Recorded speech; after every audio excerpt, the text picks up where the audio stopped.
Hey guys, Kirby Smith, Lightspeed Construction, coming today here from Alcoa, Tennessee, where we're looking at a commercial roof that's had problems for years and years. This is actually the most recent area of problem, and as you can see, I can see one service and then probably another service at some point. So at least two different vendors have been out here trying to resolve this issue. There's some sort of a leak occurring right in this area. And that's just a challenge because we're not really seeing anything that's jumping out at us either. This is called a horizontal seam where the panels lap over the top of each other and meet. All these have been sealed up around this area. Whoever did this repair kind of covered up some stuff here along this seam, hoping for the best. And I'm told it's still leaking, unfortunately. And it's more or less right about where I'm standing. One of the things I'm gonna probably try and do is go ahead and cover up this particular pipe cap. That's like the only thing that's possible. And I don't mean cover up like it's not gonna be able to breathe, just cover it where water can't get inside. Sometimes the plumbing inside of properties can leak. You never know, that might be it. But otherwise, this is, I forget the name of this panel. It's some sort of a standing seam panel. And the owner is interested in covering this metal roof. Right, so on this roof we've got rubber on the walls that looks like it's probably maybe 15 years old, original to the building.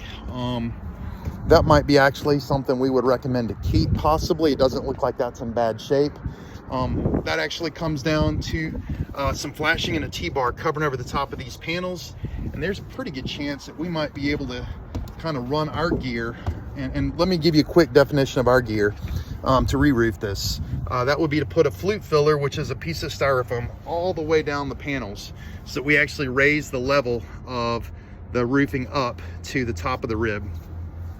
Then we'd put a 1-inch board over the top of that. And all of that, we would want to screw to the purlins.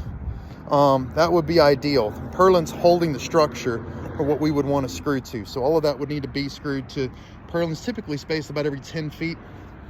And then we would actually glue or screw a membrane roof over the top of that. It's going to be a TPO most likely. It's the white roofing. They seem to be the hot thing these days over rubber. Although rubber's fine too, we just wouldn't be able to mechanically fasten the rubber, right? Which would kind of reduce our chances or reduce our opportunities to, kind of have different solutions in mind.